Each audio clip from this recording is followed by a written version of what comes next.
안녕하십니까, 엑스입니다. 일본 한자 하나를 알면 셋을 알 수 있다 1타 3피 시간입니다. 그렇죠. 볼륨 1에서는 발음 중심으로 보고 있는데 벌써 54강째인데요. 오늘 보실 건 이거예요. 요렇게 세 개로 묶었습니다. 아실만한 글자 있으실까요? 일단은 맨 첫 번째 한자가 중심이 될 건데 요게 요 위에 부수가 뭐였더라 여러분? 그렇죠. 풀을 의미했던 풀초입니다. 그죠? 풀초변인데 요렇게 싹이 돋아납니다. 밑에는 밭이 있지요. 그래서 밭에서 자라나는 새싹을 말하는 싹묘자입니다. 그래서 오늘은 전부 다 묘로 읽히고 부수가 바뀌면서 뜻이 바뀌는 케이스 늘 그랬듯. 그렇죠? 또 이런 식으로 이제 한자 접근해 보면서 또 익혀가는 거죠. 자, 오늘도 공부할 때 자주 언급되어지는 시험 때 자주 나오는 단어로 볼 테니까 따라오세요.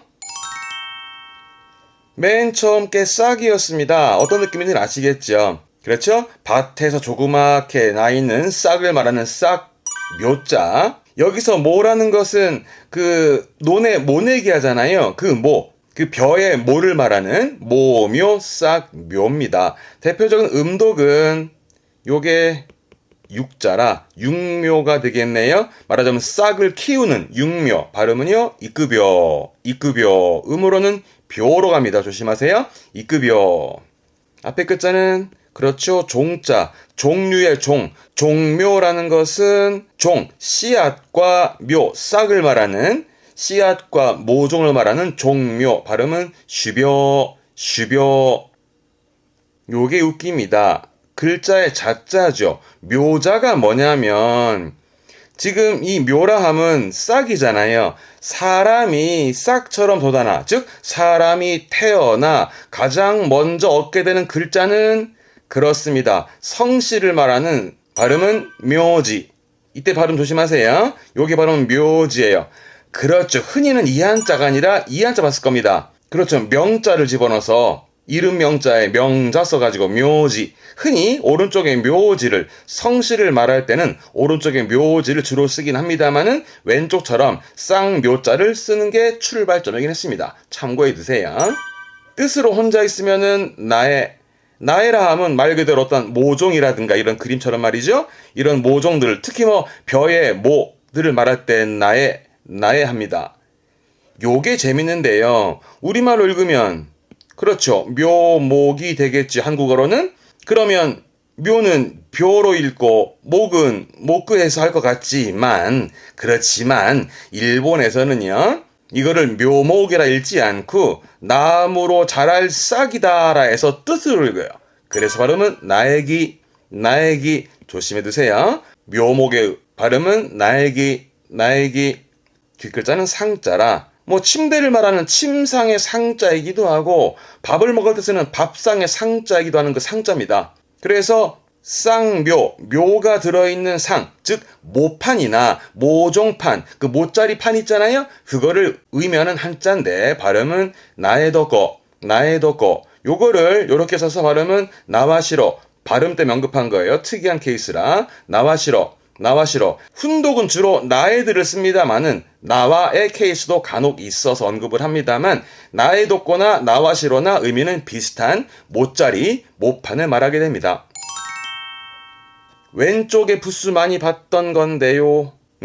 원래는 오른쪽에 적어드립니다만은 이 한자는 그렇죠. 개를 이면은 개견자인데 이 개견자가 왼쪽에 붙게 되면 이 형태로 붙습니다. 근데 여러분 이 모양은 어떤 느낌이냐면 이 느낌이라 앞발을 들고 있죠. 그래서 앞발을 들고 있는 개, 앞발을 들고 지저대는 개의 형상으로 의미를 이해하시면 좋을 것 같네요. 그래서 왼쪽에 이게 붙으면 원래 개견자의 변이 되는 부분인데 그거를 흔히 개사슴, 록변 그런 데 중요하지 않고 여러분들은 이걸 봤을 때 짐승이구나. 그렇죠. 기억나시죠? 예전에 요건 그렇죠. 임금을 이면 임금 왕자였잖아요. 여기다가 저게 붙으면 짐승이었으니까 광자가 되었네요. 미칠 광자. 그죠?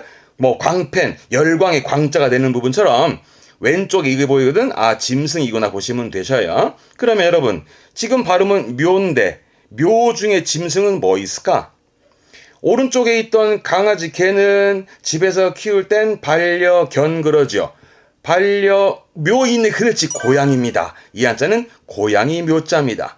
반려묘의 묘자, 고양이 묘. 음독으로는 많진 않아요. 애묘가 되겠네요. 고양이를 사랑하는 애묘입니다. 아이묘, 음은 묘였죠? 아이묘, 애묘 가겠네요. 아이묘가, 아이묘가. 이 고양이 묘자는 음독은 많지 않고요. 대부분 훈독인데 뜻으로는 그렇죠. 이게 내거, 내거. 이렇게 쓰면 그렇죠. 새끼 고양이네요. 발음은 코네꺼, 코네꺼. 뒷글자가 혀를 의미하는 혀설자라 혀는 일본어로 시다 그래요. 시다. 그러면 고양이 혀라는 것은 발음은 네꼬지다, 네꼬지다, 네꼬지다라는 것은 원래 아세요? 고양이는 좀 뜨거운 음식은 좀 싫어한다 뭐 그래요. 그런 의미에서 뜨거운 거를 왼쪽 흐름 보이셔? 처럼 뜨거운 거를 잘 못 먹는 그런 사람을 빗대어서 네꼬지다, 네꼬지다 합니다. 뒷글자는 등을 의미하는 등 배자입니다. 그래서 등은 일본어로 새 합니다. 그래서 발음은 네꼬제, 네꼬제. 고양이의 등이다라는 건 고양이 등은 좀 꾸부정하죠. 요런 느낌이요. 그렇죠. 꾸부정해 있는 요런 느낌을 일본어에서는 고양이의 등처럼 돼 있다. 네꼬제. 흔히 뭐 네꼬제니나르, 네꼬제니나테루처럼 고양이 등처럼 굽었단 말을 하지요. 흔히 한국에서는 거북목 그러잖아요.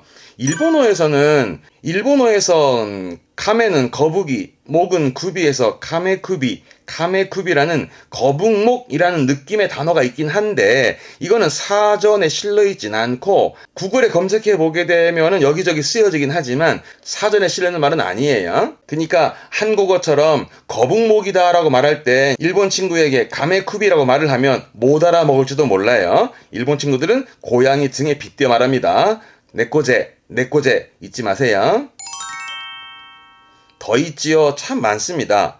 일단 앞에 글자는 초자라 초대의 초, 초대하는 고양이. 발음은 마네끼네꺼, 마네끼네꺼. 그렇죠. 이게 마네끼네꺼. 초대 초자를 쓰면서 손님을 초대하는, 손님을 부르는, 행운을 부르는 고양이. 그런 게 마네끼네꺼, 마네끼네꺼였죠?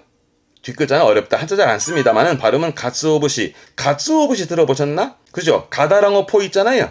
생선 가다랑어포인데 그러면 한국어 느낌으로는 고양이에게 생선 이런 느낌이다. 그걸 네꼬니 가츠오부시, 네꼬니 가츠오부시 합니다. 어떤 일을 믿지 못할 사람한테 맡겨놓고 좀 불안불안할 때 고양이한테 생선 맡긴 격이라는 말을 하는 것처럼 일본에서는 네꼬니 가츠오부시, 네꼬니 가츠오부시.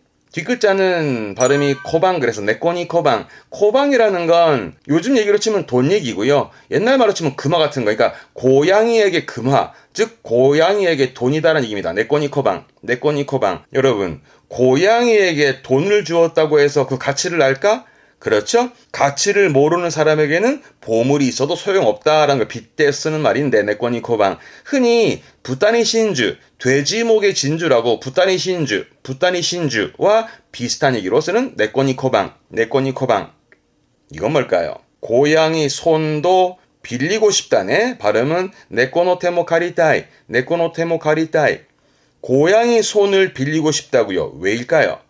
그렇죠. 바빠요. 그래서 보통은 네꼬노테모 카리타이 호도 이송하시. 호도는 정도. 그 정도로 바쁘다 말을 할 때에 빗대어서 워낙 일손이 없으니까 이 고양이 손이라도 빌리고 싶다는 말을 했네요. 네꼬노테모 카리타이 호도. 네꼬노테모 카리타이 호도 이송하시입니다.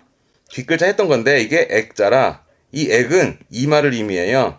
이마 액자라 발음은 네꼬노 히타이. 이마는 히타이 그럽니다. 네꼬노 히타이. 요 고양이의 이마 이건 뭘 의미할까요, 여러분? 고양이의 이마.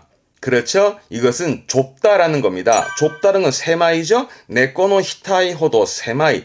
고양이 이마만큼 좁다. 한국어에서는 좁을 때 뭐 손바닥만한 코딱지만한 뭐 이런 말도 있잖아요. 그런 거 빗대어지듯이 일본어의 경우에는 고양이 이마에 빗대어서 고양이 이마만큼 좁다입니다. 네꼬노 히타이란 말은 좁다예요. 네꼬노 히타이 호도 세마이. 네꼬노 히타이 호도 세마이였습니다.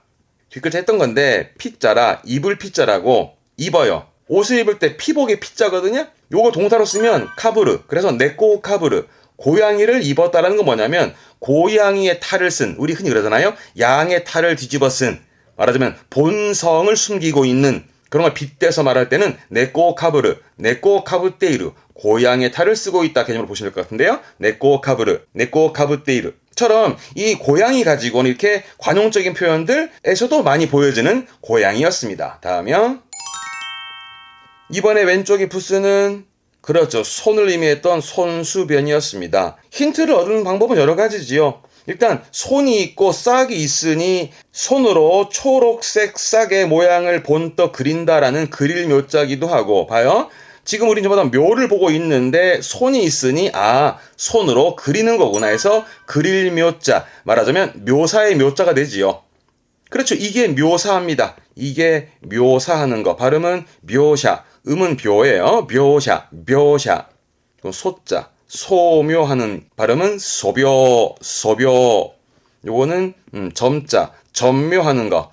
네, 점묘화법 있더만요. 점 가지고 그림 그리는, 그죠? 점묘화법이라고. 발음은 템묘, 템묘. 템묘 하다 보니까 떠오른 게 있는데, 템묘는 웃다라고 혹시 들어보셨나 몰라. 2018년도인가? 미세스 그린 애플이 냈던 그 음반 노래 제목이 템묘는 웃다. 한번 들어보시는 걸 권해드려요. 동사로 쓰게 된 발음은 에가크, 말 그대로 그리는 거, 묘사하는 부분인데 원래는 그림을 그린다. 발음은 에오카크, 에오카크. 가크 그러면 여러분들은 글을 쓰다에 가크가 떠오르시겠지만 그거 말고 얘를 가지고 갖고 가게 되면 그림을 그리는 에오카크, 에오카크. 그거를 묶어서 발음은 에가크, 에가크 해서 그린다, 묘사한다라고 보시면 될 것 같네요. 에가크였습니다. 자, 오늘 싹을 중심으로 해서 싹을 말하는 싹 묘자를 중심으로 세 가지 봤습니다만 이 느낌 오시겠죠? 밭 위에서 자라나는 쌍묘자. 대표 단어로는 육묘가지요. 싹을 키우는 육묘에 이끄벼, 이끄벼, 음은 벼예요. 이끄벼. 그래서 전부 다 묘자니까 요게 부스 보이면 짐승이었다. 짐승 중에는 반려묘의 묘에 썼으니까 고양이 묘자란 말이죠. 대표적으로는 애묘 갈게요. 아이묘. 음은 많진 않아요. 일단 때문에 보여드린 것 뿐이고 뜻으로는 내꺼 말했던 표현 참 많았으니까 복습해 두시고요. 세 번째 거는 요게 부스가 손을 의미했던 손수변이었으니까 그럼 손으로 그리는 묘사하는 묘자. 대표적으로는 묘사의 묘샤, 묘샤. 우리가 항상 볼륨 1에서는 이런 식이었죠. 하나가 보여지면 관련 지어서 발음은 똑같은 거의 같습니다. 거의 발음은 같고 뜻이 바뀌는 케이스들이니까 이런 부분으로 좀 접해 두시는 게 어떨까 싶어서 공부를 하고 있는데 오늘 좀 도움 되셨나요? 이 됐으네. 그럼 문제 갈게요. 오늘 문제 풀어보시죠. 도저.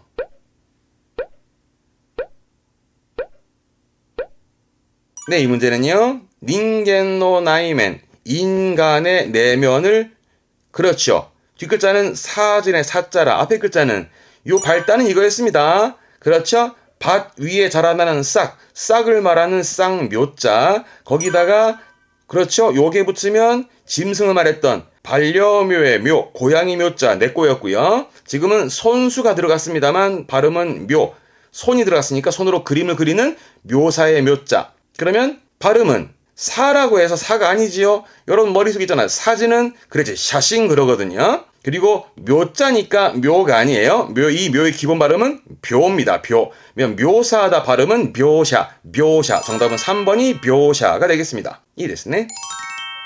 자, 오늘 쌍묘를 중심으로 고양이 묘, 그릴 묘까지 항상 여러분들은 대표 단어로 기억해두는 버릇 하세요. 그리고 여러분 몫은 복습인가 하시죠. 복습하시고 이 됐네. 자, 오늘 여기까지 하고요. 다음 시간엔 또 다른 한자로 찾아뵙겠습니다. 교와 고코마데 교모 오츠카레 사마 되시다. 대마대마쇼 사요나라 사요나라 사요나라.